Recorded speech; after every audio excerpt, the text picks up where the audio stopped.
I still remember the way the air felt that day. IT was heavy, warm, and strangely quiet. I was standing near the small window in our living room when my daughter-in-law looked at me with tired eyes and said words I never thought I would hear from someone I considered my own.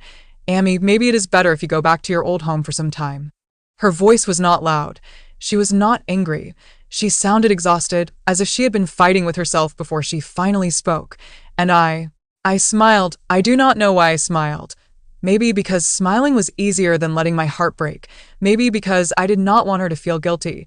Maybe because I had spent my whole life believing that if I stayed quiet, if I stayed gentle, if I stayed helpful, then I would never become a burden. But in that moment, I understood something I had avoided for years. Even kindness can become invisible. Even love can become too quiet. And even a mother can become a stranger in her own home. Did I wanted to ask her why? I wanted to ask what mistake I made. But instead, I nodded slowly and said, "It's okay, Beta. I understand." Even though I didn't, behind her, my son stood with his arms folded. He did not look at me. His silence told me everything. I had lived in that house for years. I had cooked, cleaned, prayed, laughed, cried, and stayed awake on sick nights. I had taken care of both of them when they were just starting their lives together. I had held their first child in my arms. I had become a part of every corner of that home. But that day, I felt like an extra chair in a small room. Something useful at times, but always in the way. When my daughter-in-law told me to leave, I smiled instead of crying, because I thought crying would make them think I was trying to stay. I wanted them to know I respected their choice. I wanted them to feel free. But deep inside, a small voice whispered, "Where do I go now? Who am I if not a mother in this home? When did I become someone they wanted space from?" That was the day I learned something I never understood before. The day I learned who I really was. Not what people saw, not what I pretended to be, but the person inside me, the person who had been silent too long, the person who had forgotten how to take care of herself. Before all of this happened, my life was simple. Soft days, warm tea, quiet mornings. My son and daughter-in-law were young when we all started living together. They had just moved to the city for better jobs, and I joined them because they asked, "Amy, we need you." My son had said on the phone. His voice was hopeful and full of energy. Back then, those words meant everything to me. When I arrived, the house was small but full of dreams. Boxes still unopened, curtains too short, walls plain and waiting for memories. I remember the first night we all sat on the floor with plates in our hands because the dining table had not been delivered. We laugh, we talk, we imagine the future. I thought, this is how life should be to a family. Under one roof, sharing food, sharing days, sharing responsibilities. My daughter-in-law was always polite. She was careful with her words, soft in her actions. She would say thank you each time I made something for her. She would insist on helping with the kitchen. Even when she came home tired from work, I used to tell her, "No, Beta, go rest. I will finish everything." And she would smile in relief and disappear into her room. Maybe that was where the beginning started. Maybe I should have let her do things her way. Maybe by trying to help too much, I accidentally took away her space, or made her feel watched, or judged, or replaced. But at that time, I did not think of any of that. I wanted to be useful, that I wanted to feel needed. Years passed like pages turning in a slow book. I woke up before everyone else, made tea, made breakfast, packed lunchboxes, watered plants, folded clothes, did everything that a mother does. Even when the children are grown, and I thought I was making life easier for them. I thought I was making the house feel warm. Sometimes, when I sat alone in the afternoon and heard the clock ticking, I wondered if they even noticed how much I did, but I shook that thought away. A mother does things without expecting applause. Then their first baby came, a little girl with big eyes and tiny fingers. The house changed. The rooms filled with baby toys. The nights became restless. The days became louder. And I felt important again. I rocked the baby to sleep. I stayed awake when she cried. I fed her when her mother was too tired. I learned the timings of her naps, her favorite lullabies, her habits. And my daughter-in-law would often say, "Amy, what would I do without you?" And every time she said that, my heart filled with a quiet happiness. But people change. Homes change. Relationships change. Not suddenly, but slowly, like the fading of a color in the sunlight. Little by little, things began to shift. My daughter-in-law started doing more herself. She became more confident, more independent. She wanted to raise her child in her own way, which was natural and understandable. But sometimes I forgot that. Sometimes, when I saw her doing something differently than I used to. I would gently correct her, not with anger, just with concern. Beta, do not hold the baby like that, her neck. Beta, maybe give her a little more food. Beta, I think she is tired, let her rest. I thought I was helping, but maybe my help felt like criticism. Maybe she felt like I did not trust her as a mother. Maybe she felt like she was living in someone else's house. Still, she never said anything harsh. She stayed respectful, but the warmth began to fade. Then my son got busy with work, long hours, late nights, endless stress. He became quieter, less present, less connected. Sometimes he passed me in the hallway without noticing. Sometimes dinner became silent. Sometimes the only sound in the house was the baby crying. Life kept moving, but something in the air was changing, and I felt it, even if I refused to admit it. I felt the change even if I tried to ignore it. Small things, quiet things, moments that passed quickly but stayed in my heart. It began with silence. Not the peaceful silence of early mornings, but the heavy silence between people who once talked easily. A silence that made me careful when I took a step, careful when I opened a cupboard, careful when I breathed too loudly. One evening, I was in the kitchen warming dinner. My daughter-in-law entered, looked at the pots, and said softly, "Amy, I was planning to cook something else tonight." Her tone was gentle, but there was a sadness in her eyes. I asked if she wanted to tell me something more, but did not have the courage. I smiled and said, "It's okay, Beta. We can eat what you like." But deep inside, I felt a small sting. Not because she wanted to cook, that was her right, but because suddenly it felt like my presence in the kitchen was an interruption. The next day, I noticed she had rearranged the spice shelf.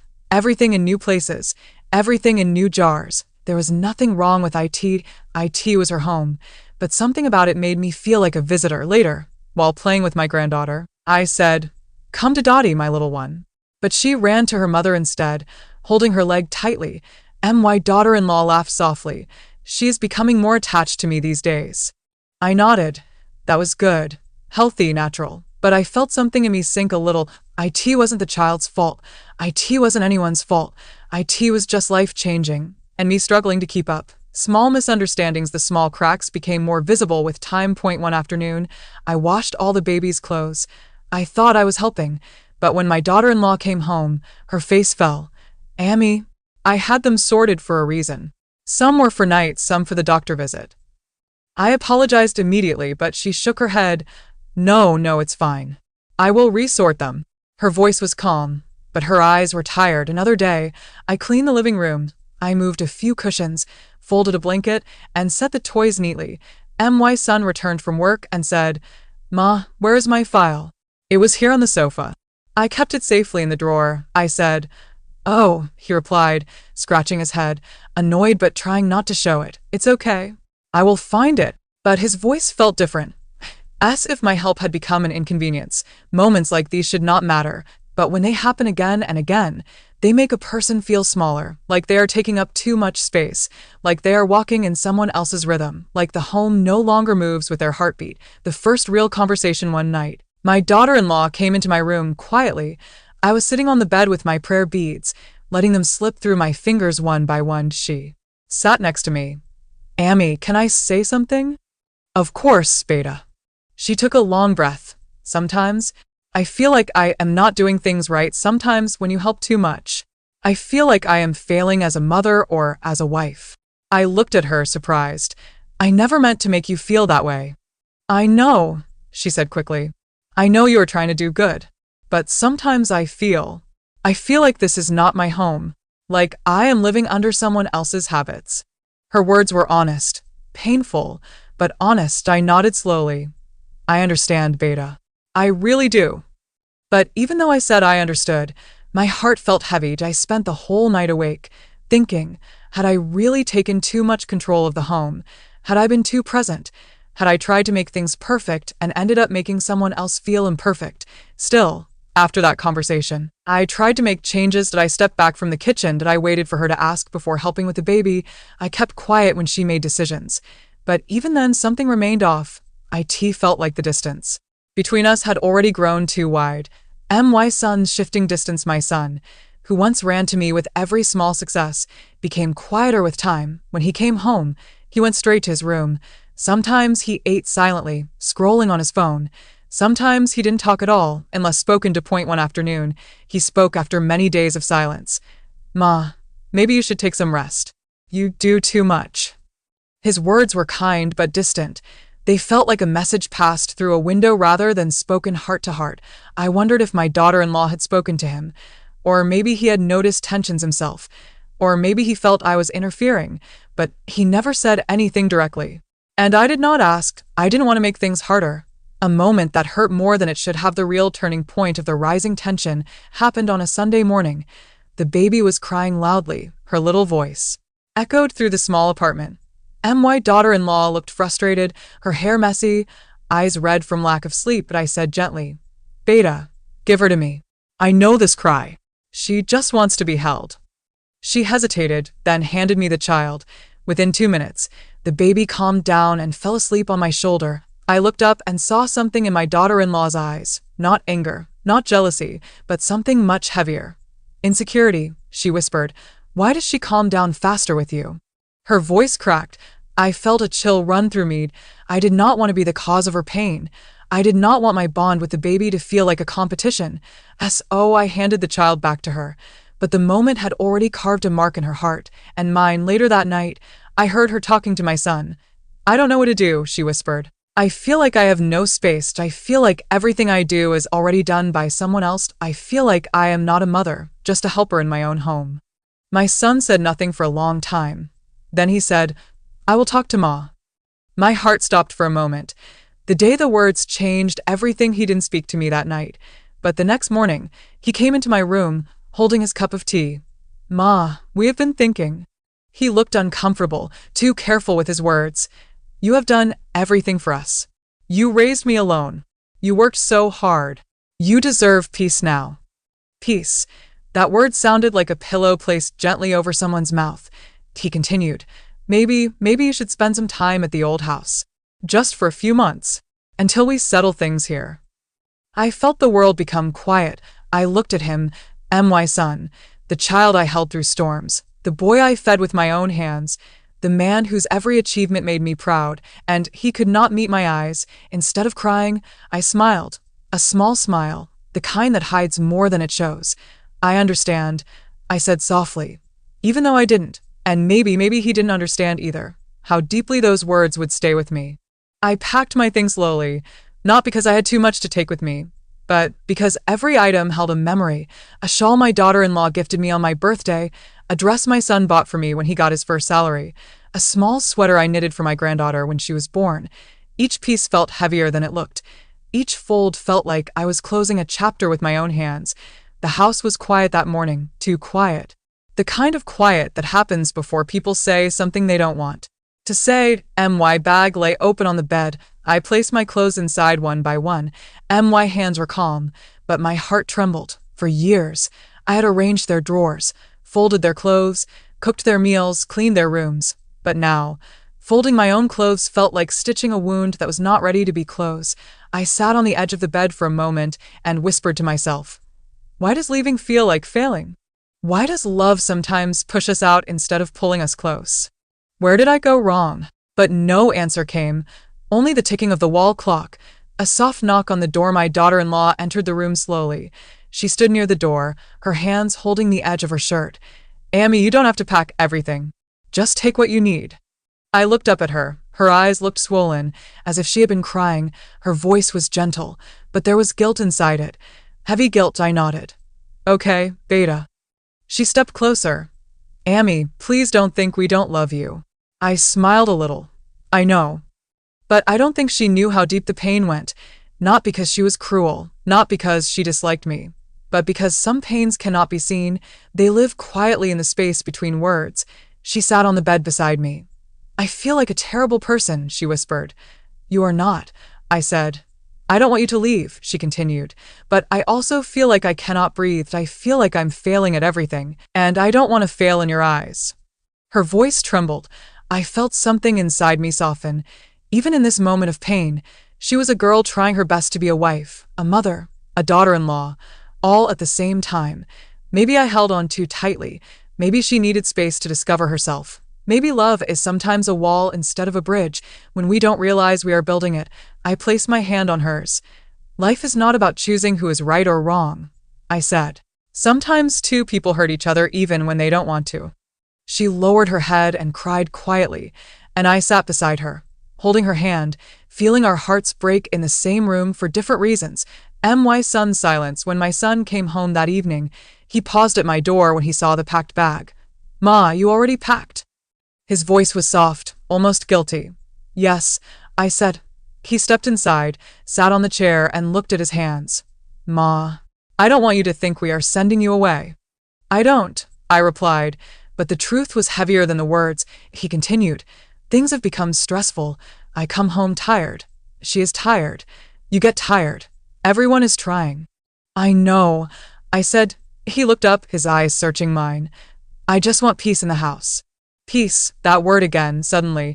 I realized peace meant different things to each of us. For him, peace meant fewer arguments. For her, peace meant space to grow. For me, peace meant being accepted without conditions. And I opened my mouth, wanting to say so much, but I stayed quiet. Sometimes silence is easier than truths people don't want to hear. The morning I left, the sun had not fully risen. Soft light filled the hall, touching the corners of the furniture I had cleaned so many times. I stood near the door with my small suitcase. My granddaughter was asleep. I wanted to kiss her forehead, but I knew it would wake her. So I stood near her door for a moment and whispered, "Stay happy, my little one." My daughter-in-law came out of the kitchen. "Amy, I made tea for you." But I shook my head gently. "It's okay, Beta. I will drink something later." She looked as if she wanted to say more, but words stayed trapped behind her lips. My son finally appeared, his eyes tired, his shirt wrinkled. "Ma, I will drop you on the way," he said. "No," I replied softly. "I will go alone." "Ma, it's okay. I need the walk." He hesitated, then nodded. A part of me wished he insisted. Another part was relieved he didn't. Sometimes love shows itself in effort. Sometimes love disappears in quiet acceptance. The last step out of the door, I placed my hand on the doorknob. My fingers took a moment before turning it. This door had opened for me 1,000 times. But that morning, it felt heavy, as if it knew I was not coming back soon. I turned around. My son stood a little behind. My daughter-in-law stood beside him. Both looked guilty. Both looked helpless. I gave them a small, trembling smile. "Take care of yourselves," I said. My daughter-in-law whispered, "Amy, I'm sorry." I nodded gently, but did not answer, because if I tried to speak, I knew my voice would break. My son said, "Ma, call me when you reach." I nodded again, and then I stepped out. The door closed behind me with a soft click. One small sound, but it echoed deep inside my heart. As I walked down the stairs, I did not cry, but with each step, a part of me felt like it was being peeled away. I had come to that home with hope. I was leaving with silence, and silence hurts the most. The walk that changed me walked slowly through the street. The morning air was cooled. A few shopkeepers were just opening their shutters. Birds sat on wires, chirping softly. Life around me continued exactly the same, but I felt different, like a page that had been torn out of a book, like a song that had lost its last line, like a mother without a place to stand. As I walked, a strange feeling settled in my chest. Not anger, not resentment, something else, a quiet understanding. Maybe this was not about being unwanted. Maybe it was about letting the next generation build their own space. Maybe I had lived my whole life for others, and now, without realizing it, I had no life of my own. For the first time, I wondered, who am I when I am not needed? What is left of me when my role changes?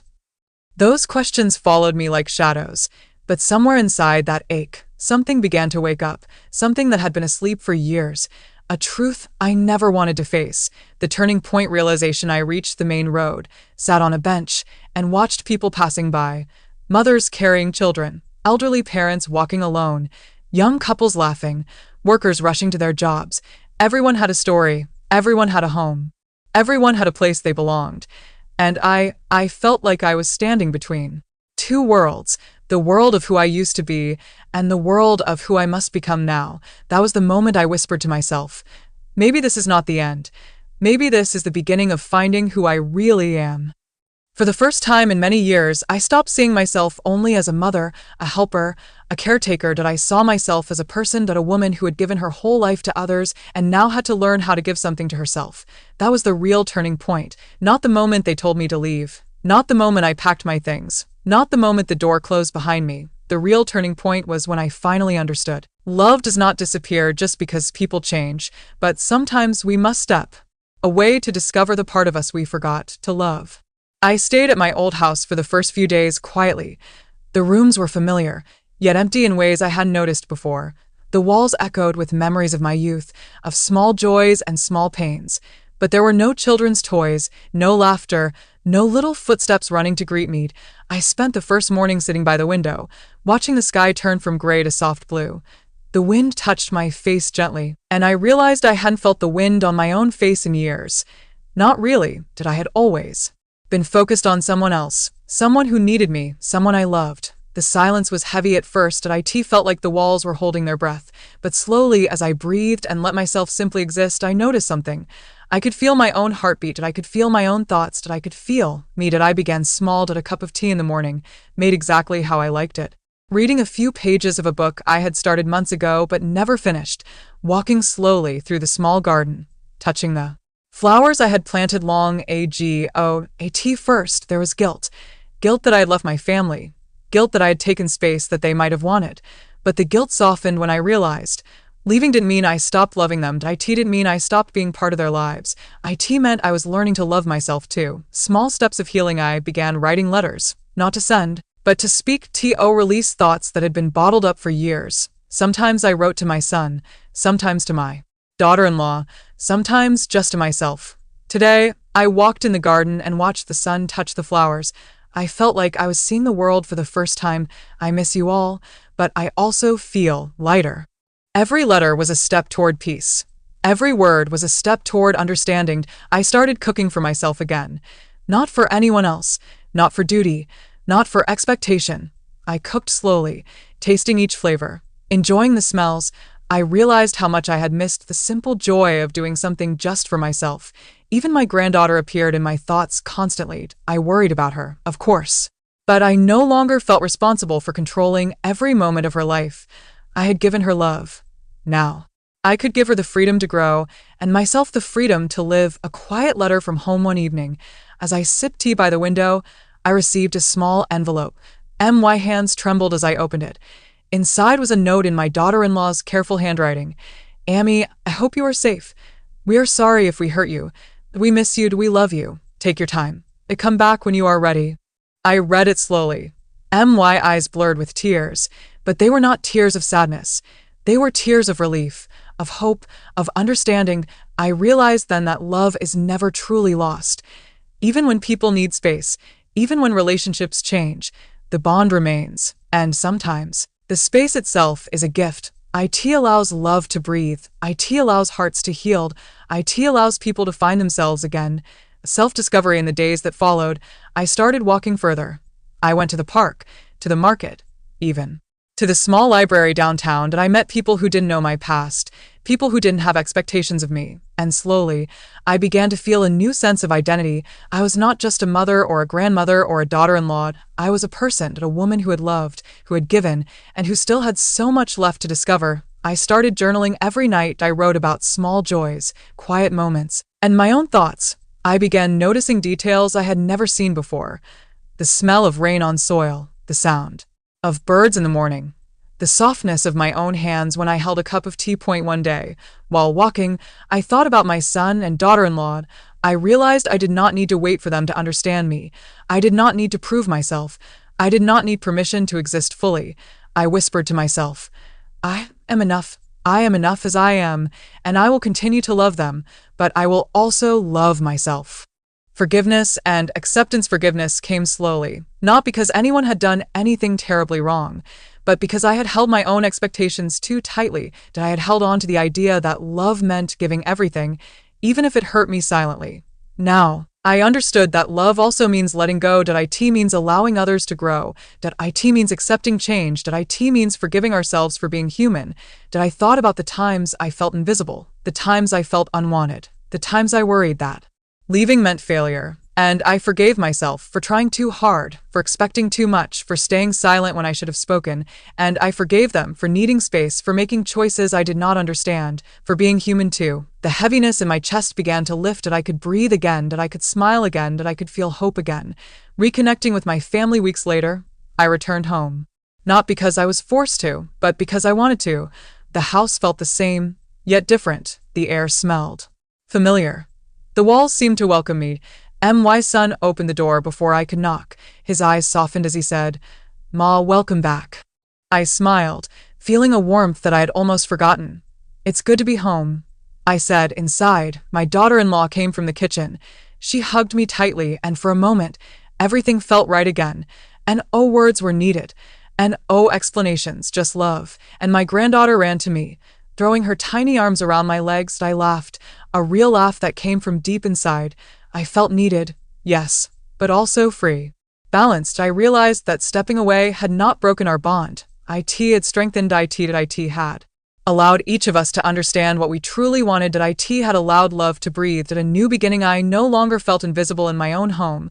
That I no longer felt like I had to give everything and forget myself. That I had learned the value of self-love. That I had learned the importance of space. That I had learned that relationships thrive not only on presence, but also on understanding. That I began taking time for myself every day. That a quiet cup of tea in the morning. That a short walk before dinner. That a few pages of a book in the evening. And yet, I continued to care for my family, to laugh with them, to cry with them, to share life's small moments. But now my love came without expectation, without guilt, without fear. IT was calm, steady, and real. And slowly, the house felt warm again. Not because of my cooking, my cleaning, or my efforts, but because of understanding, forgiveness, and love that had room to breathe. I sit by the window now, in the same home I once feared I had lost. The sun pours softly across the floor, and I watch my granddaughter playing in the living room. She looks up, smiles, and waves. Her laughter fills the house like a gentle song. I realize something I did not understand before. Life is not about holding on too tightly. IT is not about controlling every moment.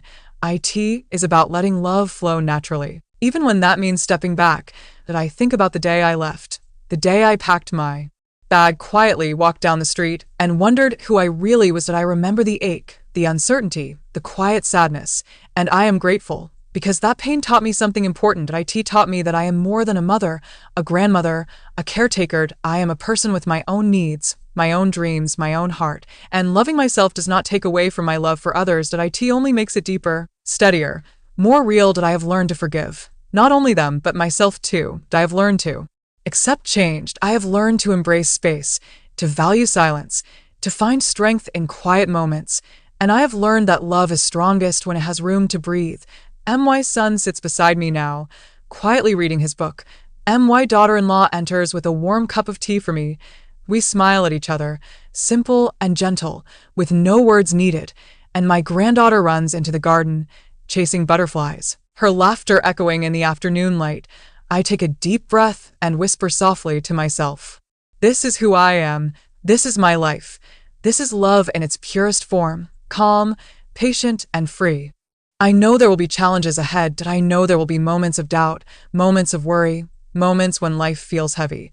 But I also know that I have found something that cannot be taken away. That I have found myself. That I have found balance. That I have found peace. And that, I realize, is the greatest gift of all to us. Oh, now, when I walk through my home, when I hold my granddaughter, when I share a quiet smile with my son or daughter-in-law, I do so fully, without fear, without expectation, without holding back, because life is fleeting, and love, true, deep, and calm love, grows when it is allowed to breathe. That I close my eyes for a moment and feel gratitude filling my chest, for the family I love, for the life I have lived, for the lessons I have learned, and for the person I have finally come to know, me. The day I learned who I really was, I discovered something more than identity. That I discovered freedom. That I discovered love. That I discover myself. And that, perhaps, is all any of us can ever hope for.